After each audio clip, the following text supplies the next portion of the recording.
Jake is panicking. Never in his life has he been faced with something more terrifying than this.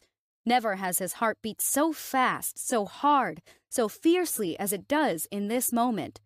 He'd always thought of himself as a calm man. He thought that whatever this assignment brought, he could handle it. He was a fool. He did not know just how bad things could get. It is impossible to describe just how utterly hopeless he felt at this moment. There was absolutely no edible meat on this ship. Of course, he knew going into this exchange assignment that the food would be far from five-star fare. Hell, he even expected that it would be the same freeze-dried soy-based garbage the UNN's vessel pass off as food and practically jams down the throats of its crewmen. But this is far, far worse. This is beyond imagining. There is only one way to express just how utterly terrifying this is, and that is to list the menu options at the cafeteria. Herbivore and carnivore. That's it. Those are the options. No big deal, you might think. Just pick carnivore. Even if it's uncooked, you can just... Nope. No open flames allowed, nor heating appliances of any kind. Heat management is one of the single most important things on any and all spaceborne vessels. It has to be managed extremely carefully, and as a result, cooking anything on a spaceship is entirely out of the question. But even if it were, that's not what carnivore means to these aliens, apparently. Jake wants to kill whatever idiot liaised for this exchange. He wondered if they even bothered asking about food. No, he shuddered to himself. Stupider than that, I bet. They asked about food, and surely the Galactic Union's liaison said something vague like, "We support both herbivorous and carnivorous diets," and the United Nations Navy liaison just took that at face value and asked no further. Jake ruminated about whether or not to use a spork or an actual weapon, but that won't help him now. His only options for food are grass, leaves, insects, and raw something. He honestly wasn't sure what kind of meat that was, but it was certainly raw and uncooked, and there was no way in hell his stomach was going to accept it. He tried asking, but the only answer he got was something called a thrum, and honestly, he didn't even want to imagine what that was. His intrusive thoughts immediately conjured the image of a human thumb with eyes the size of a cow or maybe a pig, and that alone almost cost him what was likely the last breakfast he'd ever enjoy. Jesus, he never thought he'd legitimately look back on freeze-dried jerky and miss it. He's going to die on this ship as soon as the emergency rations he brought run out. They were supposed to be for emergencies, of course, but as far as Jake was concerned, this very much counted. Their first stop is a relatively new colony world at the edge of the Galactic Union's space, relatively nearby to Earth. After that, it's the great unknown. He'll have to take every opportunity he can to prepare as many rations as possible. He quietly thanks his grandfather for teaching him how to cut and clean game for smoking when he was 15. He is startled out of his silent prayer. "Is something the matter, human Jake?" by one of his now crewmates. He doesn't know their names just yet, but it was a relatively short-looking one.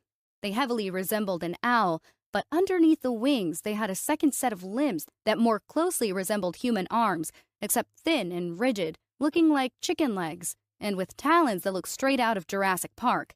The only thing that looked like clothes on them was a hooded cloak, blue-colored with a Galactic Union symbol on it, but no clear marker of rank. Some kind of casual wear, he imagined. In any case, Jake thought that perhaps there might be some way to convince these people to let him cook something, some kind of special alien tech that stores or sinks heat, or anything, really. He was desperate. Yes, actually," he began, which suddenly hushed the entire room, every head and set of eyes turning to face him. Holy hell, were they all listening? Some things are universal, I guess, he thought to himself. New guy always has the attention.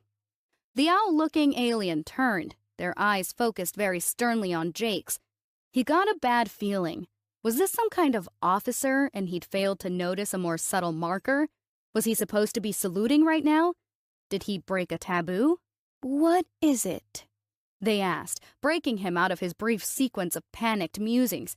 He wanted badly to try and find some polite way to avoid answering, but he knew better than to play games with a sergeant. And he just had this very distinct feeling that this is the kind of individual he was speaking to at this moment. Something about the way they looked at him and spoke just oozed authority. He answered, "Well, it's just that the menu is sparse, sir."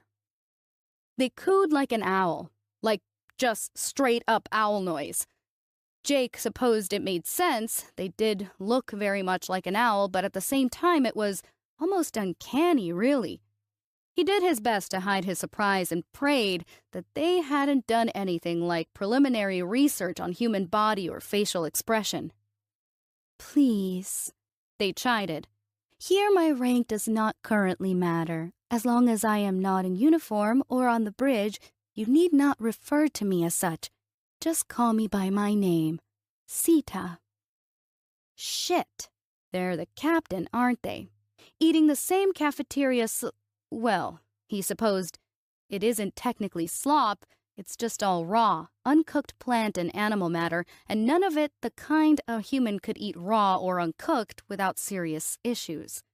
On the one hand, it's admirable and respectable for the captain to rub elbows with the line crew. On the other hand, he just complained about the ship's menu to the captain directly. He braced himself for whatever chewing out was coming his way. "May I ask you to define sparse? It is my understanding that humans are considered omnivorous?" She requested and clarified. At least he thought it's a she. The voice is high-pitched and very sing-songy, but he can only really guess. He regrets sleeping during the crash course on Union species. Well, dog damn it, there it is. That's what happened. Some wacko decided that the aliens would understand what omnivorous meant in the context of human diet and failed to elaborate just how omnivorous. Which is to say, not at all, actually. Hell, the crew probably thinks he could eat rocks. Honestly, if he could, he'd prefer that over what looks and smells like a cockroach made of sulfur. Now he has to sit here and explain that, and it's gonna make him look like some kind of special snowflake to the entire crew, and that's gonna single him out for special consideration from the others. He went through that once at basic already. He was not going to go through it again. Yes, Sita, sorry. Technically, yes, humans are both carnivorous and herbivorous, to a degree. I just meant to say that I am more accustomed to a different kind of fare, and was having a hard time deciding what to eat. Would, you happen to have a recommendation?" He tried desperately to save face. "Ah, I see. Well, I suppose it would make sense that you would be unaccustomed to the standard supplies, given you are a new species to the Union. My people and I usually prefer the flurmites. Not nearly as good as a decent egg, but the smell, at least, is somewhat reminiscent. Most of the more actively carnivorous species prefer the thrum, and it is more nutritionally complete, so I do occasionally have to eat it myself. I'm told by my herbivorous crew that the vine leaf has a sweet tone to it that is considered delectable, but that the mixed grasses are more filling." She answered with a very distinct satisfaction in her voice. She practiced that recommendation. She actually considered the possibility of running into Jake and having to give him food advice. Damn it. Why did the captain have to be so nice and considerate? If she were the same kind of jaded asshole as his normal COs, it would be easy to be a little combative and just accept whatever punishment got thrown at him. But now, if he complains about the food, he's gonna feel bad, and that's so much worse than a few hundred push-ups or a couple kilometers of treadmill or cleaning the water reclamation pipes. Whatever. I see. I'll, go with the, vine leaf, then. Beats the hell out of a roach that literally smells like rotten egg.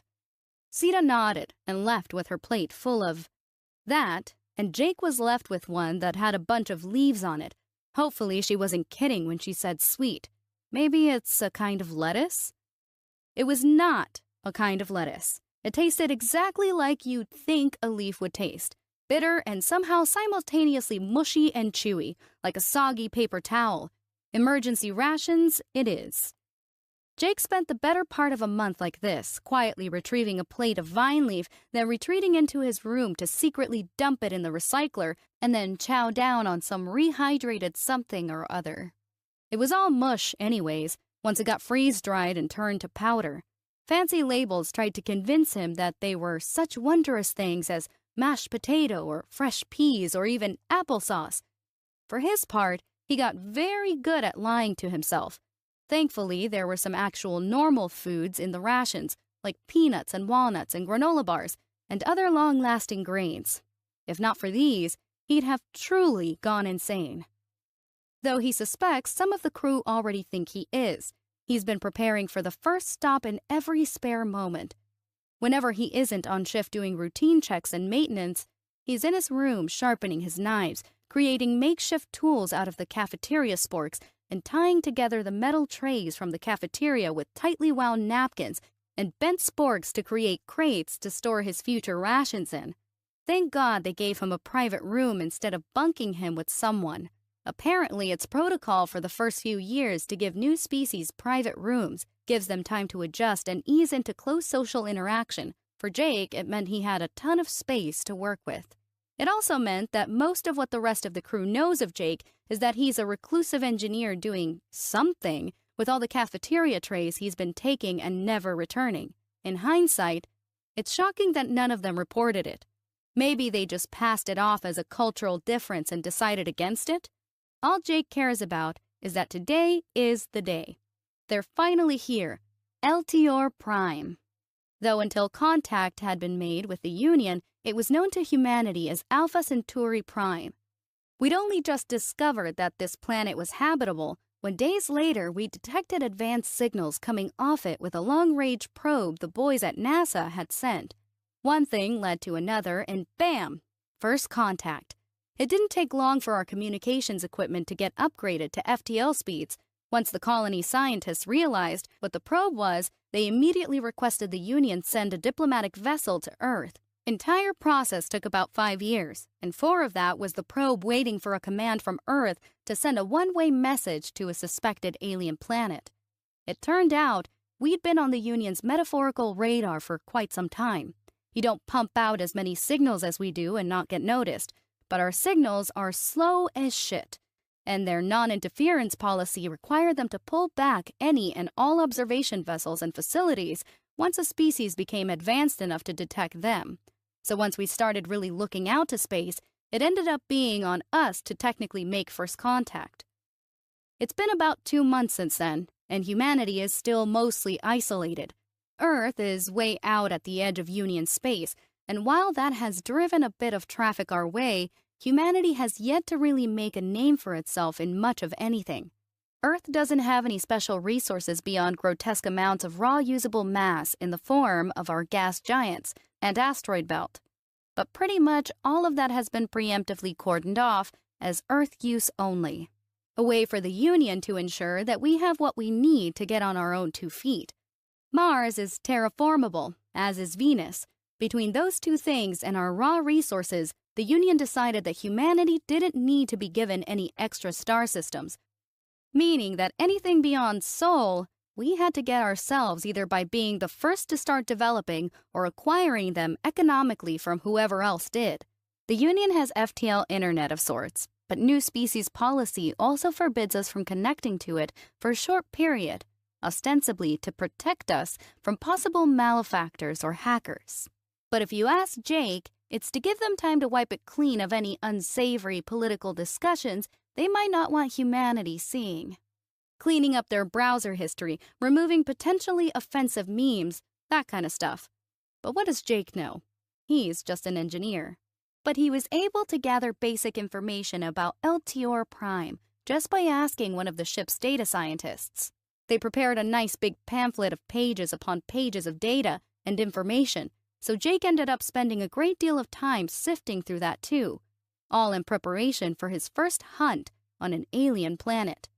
He liked what he saw. LTR has an Earth-like atmospheric composition, fairly typical ecosphere. The whole 9 yards, Microbes, plants, animals, scavengers, predators, and even a bit extra on top, a super predator species that dominated the planet before it was colonized. From what Jake could gather, they're basically like a cross between a bear, a lion, and a hippopotamus. Big, psychotically aggressive, and capable of eating just about anything they can kill, which happened to be just about every other species on the planet. But that's just on Eltior. If his napkin math is correct, the Eltior kill beast, as the Union named it, is actually a fair bit weaker than any of the 3 animals it looks like a cross between, but is way larger due to the planet's lower gravity, puffed up like a balloon, carrying more mass with less actual strength. That, plus the fact that it's at the top of the planet's food energy pyramid, means it's probably packing a ridiculous number of calories per pound and has a ton of pounds to give. Just one of those things, properly prepared, could give him months' worth of food. He also dug into the data to identify edible plants, too. Some dried fruits and extra nuts and grains will go a long way, and most of that he can probably nab from the colonists' local farms as long as he's careful about it. The only issue is time. This stop isn't going to last but a handful of days, Earth days, which is about a week on Eltior. That means if he wants to properly smoke and dry this thing into nice jerky-sized rations, he has to find and catch one on the first day, morning of the 2nd at the absolute latest. That's not a whole ton of time to hunt down a new type of animal you've never even seen before. Speaking of, the only information he found on the kill beast is all about how dangerous it is, the areas they tend to live in, hunt in, how fast they are, how strong they are, that kind of stuff. Thankfully, it seems to just be a fairly generic predator, the kind that boils down to a wall of meat on 4 legs with a bunch of organs inside it. Granted, Jake didn't think there was much in the way of information on Earth about how to cut and clean tiger meat, but at the same time, it's oddly sparse for how meticulously detailed the entire rest of this report is. The colonists went to incredible lengths detailing exactly how to hunt and prepare most of the smaller animals and plants. And while Jake would love to just go with that, the time sensitivity means he has to go big or go home. It's finally time. As the ship was pulling into orbit, he readied himself in the shower. He's pretty sure he scrubbed away a few layers of skin just to try and make sure his scent was well and truly gone. He put together a makeshift hunting outfit with a combination of fatigues and towels. He can't stop himself sweating, but he can try and lock it inside his clothes for as long as possible. The data sheets also mentioned a few local plants with strong smells. His first goal is going to be to find some of those to mask with and then head deeper in. He stood near the loading ramp as the ship made touchdown. Several others among the crew were also there, all of them ready to enjoy the last shore leave any of them were getting for the next year or so. Jake definitely got some looks. One of them even bumped him slightly and said, "Hey, human, the atmosphere is fine. You don't need a spacesuit." He wasn't sure if they were mocking him or just joking, but he didn't care. He can rub shoulders with the rest of the crew when he isn't spending his days trying to ignore how hungry he is. There were some murmurs as well, of course. Why is it carrying so much equipment? Where did it even get that? What is it doing? Is that where all the trays went? I think it's going to war. Just before the ramp began opening, Sita, whom Jake had learned was, in fact, the captain, approached him. She was dressed informally this time as well, so he didn't salute. "Engineer Jake, may I ask what you plan to do with half of the ship's food trays? It was brought to my attention only a few minutes ago that you've been hoarding them?" She asked, clear concern in her voice. Jake replied, doing his best to act as nonchalant as possible, while also covering up his desperation for decent food. Human tradition. Gotta hunt something in every new environment. Shouldn't take long. I'll be back before due date. Attaboy, Jake. If you're gonna paint humanity in any light, kick-ass hunter species seems as good a way as any. Next thing you know, there'll be movies of humans with fancy shoulder-mounted plasma cannons and wrist blades going toe-to-toe with alien bio-horrors in all the hot new flicks and shows. Sita seemed to accept it, if a bit worriedly, just nodding and reminding him. make sure to take a communicator with you and leave your health monitor on. If something were to happen, that would be bad." Jake simply nodded and set off as soon as the ramp touched down. Klex was concerned, to say the least. He'd been watching the human the entire journey from its homeworld. He was the only one who noticed that it wasn't eating the vine leaf it took to its room. He wondered what it was eating. At first, he thought it was the trays. After all, they never left its chamber once it took them in. But that theory was dispelled when the Albon arrived at Eltior, and it arrived at the unloading ramp covered in what looked like a military uniform stuffed with dry cloths and carrying what seemed to be small crates made of the trays. It bent several of the utensils and tied them together with makeshift rope formed of the cleaning cloths to bind the corners of the trays together. It was carrying the weapon it brought aboard from its previous vessel, as well as several seemingly improved tools of some kind, though Klex could not discern what purpose any of them served. This was too much, he decided, and informed the captain of his findings. However, she seemed trepidatious about confronting it. Is the human so fearful that even the captain is concerned about engaging with it? Or perhaps there is something here Klex is unaware of. He decided he had to get to the bottom of it when all the captain did was tell the human to leave its monitor on. There must be something, and Klex was going to figure out what it was. He followed the human, to the best of his abilities, without notice. His people evolved as herbivores on his home world and possessed a very acute sense of smell. By keeping his flat nose close to the ground, he could smell each of the human's footsteps and accurately identify its path without ever needing to enter its line of sight, though usually his nose was far better suited at finding buried funguses and roots. He'd taken pride in the training that landed him his assignment about the Albon. He'd spent years honing his nose to detect far more than simple edibles. Everything had a scent, unique in endless possible ways. There are billions of unique organic molecules and countless billions more ways to proportion them within any given volume. Klex could identify anyone in the galaxy by scent, provided he got a chance to memorize it, and he'd well memorized the human scent. It was moving towards the colony's hydroponics. Food. That's right, it wasn't eating the vine leaf and it obviously didn't eat the trays, so perhaps it is searching for food? But if the cafeteria was insufficient, why didn't it inform the captain? What could it be searching for that it warranted keeping its diet secret? Klex did not like where this was going, but the nature of how he was following the human meant he was several minutes behind it. By the time he'd arrived at hydroponics, it would be done with whatever it was planning. He decided to hurry and forewent sniffing out its trail. When he arrived, he heard the human speaking with one of the colonists. "Yes, that's acceptable. They are here to be eaten. After all, I would be remiss to deny them their purpose. We have a great deal of long-term storage, and with your home world so nearby, I imagine it won't be difficult to requisition supplies, if it really comes down to it." Thank you so much. You have no idea how much this means to me. Is it all right if I take some now for the road? It speaks. It requested food from Eltior? What is so special about Eltior's food that it warrants making special accommodation? Klex chanced a peek through the doorway and realized immediately. This entire section of the hydroponics is dedicated to fruiting bodies, both of high and low moisture content. Is this it? Is the information on human diet incorrect? Are they not just not omnivores, but in fact highly specific herbivores which require only specific types of plant matter? But why hide this?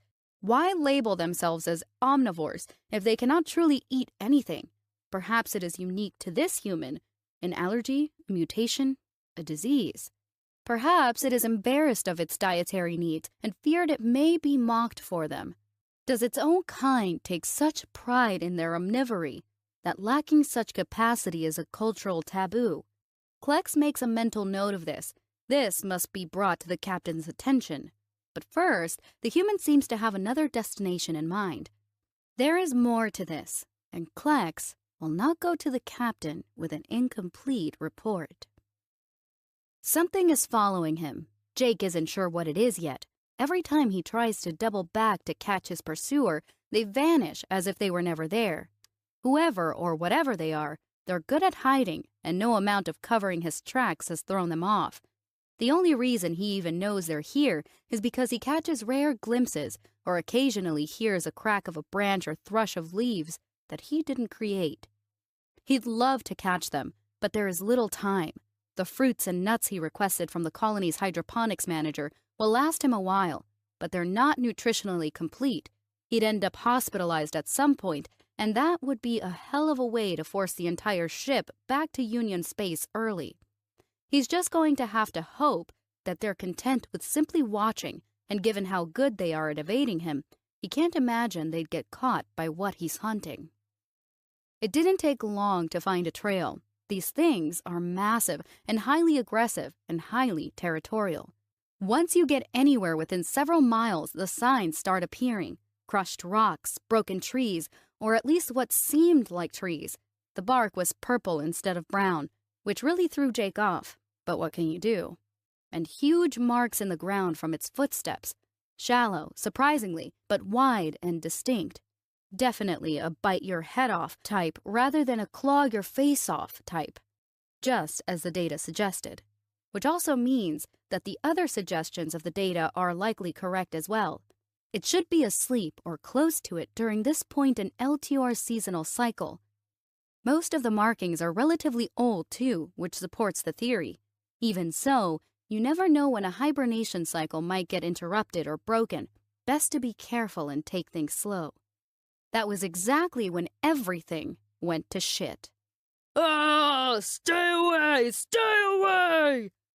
Shouting from directly behind him, Jake turned to see the spitting image of the images from the data sheets looming over what looked like one of the other crew members. Is that who was following him? The pig-looking one with the massive nose that took up half its face? In any case, this is bad. Real bad. Turns out the kill beast was getting the jump on Jake instead, and only it spotting that other alien saved Jake from getting clever girled by a Xeno super predator. Nevertheless, there was no time to waste. He immediately leveled his rifle and started pumping shots into the thing's flank. Massive, nearly the size of a small elephant, with 4 trunks for legs and purple fur like Barney. But unlike an elephant or the friendly dinosaur, it had a massive head with jaws that opened like a hippo's, except instead of a small number of thick poles for teeth, it had something like 8 rows of shark teeth, each the size of a small dagger. All of them had independently controlled muscle groups, meaning its entire mouth was basically a wood chipper. He could only imagine what happened to him if any part of it got caught in that.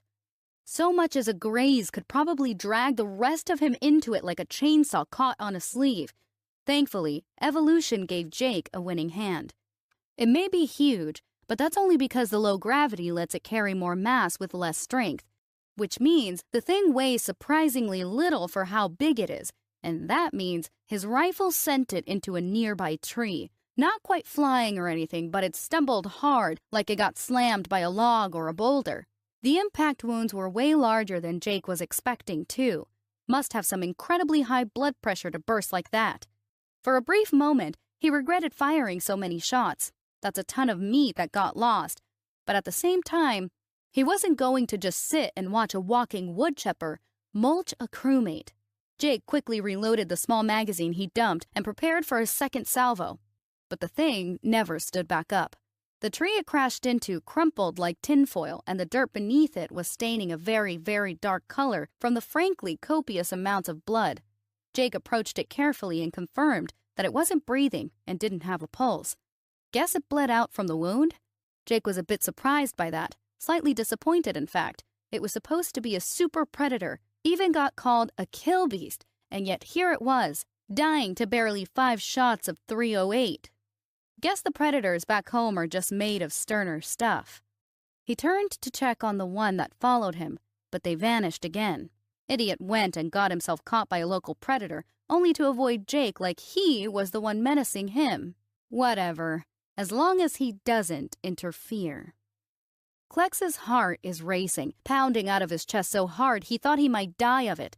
He was wrong beyond imagining. He began to suspect when the humans started wandering into Kill Beast territory. Klex had read the reports. The Eltior killbeast is one of the deadliest predators ever discovered within its environment, one of a very small number of animals classified as a super predator for its diet of literally every other animal on the planet.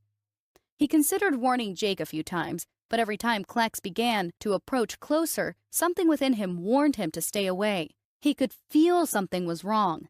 At one point, Jake looked directly at him, but didn't seem to notice.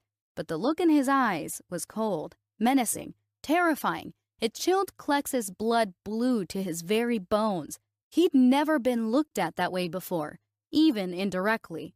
It was like the human wasn't searching for a pursuer, but for prey.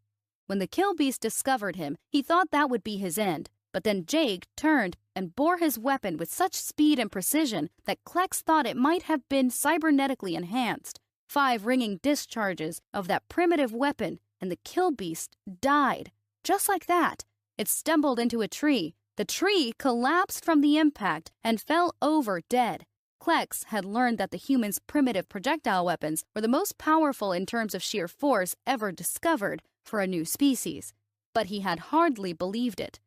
For a weapon to deliver a solid metal projectile at those speeds, the recoil would be fatal for any normal individual. Yet Jake bore it as though it were a light tap on his shoulder. He fired it 5 times in rapid succession, placing every shot in a tight cluster despite the recoil. Klex thanked the stars above that Jake seemed focused on the killbeast. Who knows what he might have done had he discovered Klex following him in secret. He was right to stay away.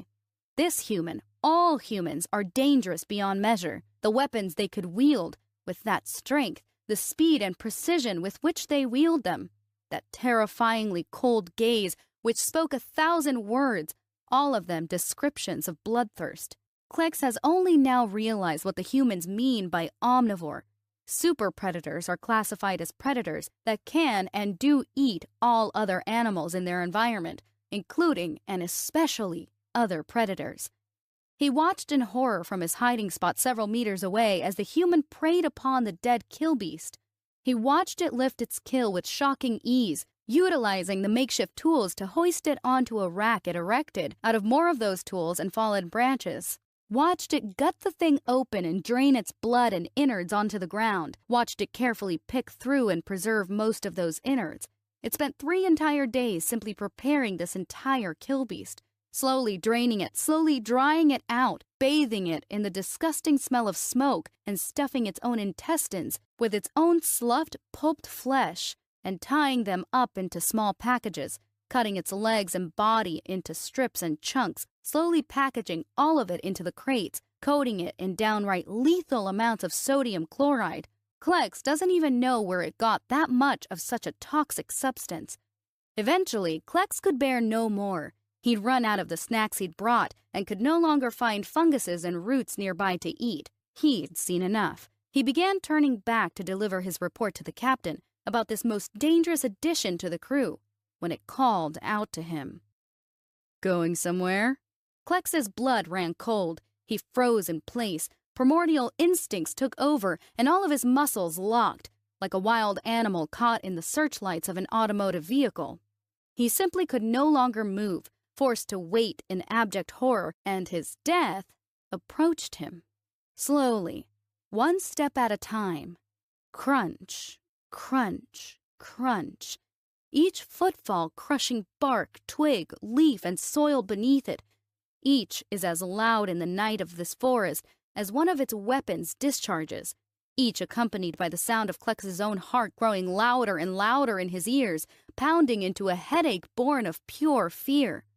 Though he could not see it, Klex felt its hand approach him. He silently prayed to the stars that his ancestors might forgive his foolishness, that his family be treated well in his absence. Its hand now grips his shoulder. He prepares himself for the end. "Hey, buddy, you hear me? You look like you just saw a ghost. Come on, it's cold out. Warm up by the fire, you're freezing." It spoke, its words sweet like fungal sap, but Klex knew better. It just wanted an excuse to get Klex over its accursed flame, to roast him like it roasted the killbeast. He resigned himself to his fate, his muscles unlocked, and allowed the human to guide him to his inevitable demise. Yet it never came. The human sat him down near the fire, but not so near as to be dangerous. Then it just returned to its work. While chewing on a strip of the killbeast's flesh it had practically incinerated over the flame. Klex's eyes could not depart from it, as its teeth mercilessly crushed the killbeast's flesh like hammers upon forged metal. It noticed his gaze. "Oh, sorry, you want some? It's surprisingly good. Didn't think something so huge could be so tender. Unimaginably juicy, too, though that's making it a bit hard to turn it to jerky. Gonna need some help to get this done before the ship leaves." It spoke, offering Klex a portion of its kill. Klex was well shocked and could only meekly answer, No, Klex's people are herbivore. We eat fungus, roots, and grass. Not. He could not even choke out the word, but it spoke it for him. Meat? Yeah, okay, that makes sense. I have some nuts I got from the hydroponics. Those work? Klex nodded quietly and weakly accepted the small, low-moisture fruiting bodies it called nuts. After several quiet moments, the human turned to Klex and said, "Like I said, I'm gonna need some help. Thing is not drying out as fast as I'd like, and it's huge and starting to go bad. I don't need much, just someone to package things up as I cut off strips. Think you could do that for me?" Klex felt he had little choice but to accept his fate. If he refused, the human might see fit to use Klex to make up the difference. He wasn't sure what to do, but the human instructed him.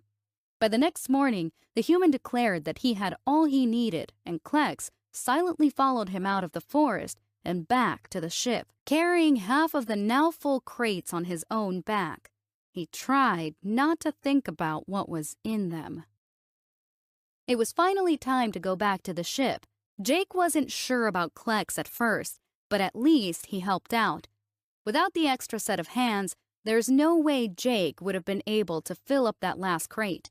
Between the kindly colonists and the several crates of killed beast jerky and smoked sausage, Jake was set for nearly 2 years, though he did still feel bad about using so much salt. But without any other way to preserve the meat, it was the only choice he had. He'd have to wash off the disgusting amounts of it just to make the stuff edible. It wasn't like he could just ask the captain to let him use the ship's cold storage. The duo definitely got some weird looks from the crew as they returned, but Jake didn't care. He was full from the pieces of killbeast he cooked up while he was smoking the rest, and boy was it heavenly. Every single strip was as tender as filet mignon, but as rich and sweet as pork. If he'd had some honey, he'd bet it'd make the best ham in human history. Even dried into jerky, the stuff was soft and chewy, rather than stringy like normal jerky. Too bad Klex was an herbivore. He'd have loved to share it with someone. Maybe he'll have some takers among the crew. But none of them did. In fact, for the entire year's duration of the Albon's maiden voyage, the crew avoided Jake like the plague. He asked the captain at some point, which did in fact lead to him getting used to the ship's cold storage, but she wasn't entirely certain either. However, once the Albon returned to Union space, he managed to catch one of them saying something as he stepped off the ship to return to his original post at the UNN International Space Station. "Thank the stars, the super predator is gone."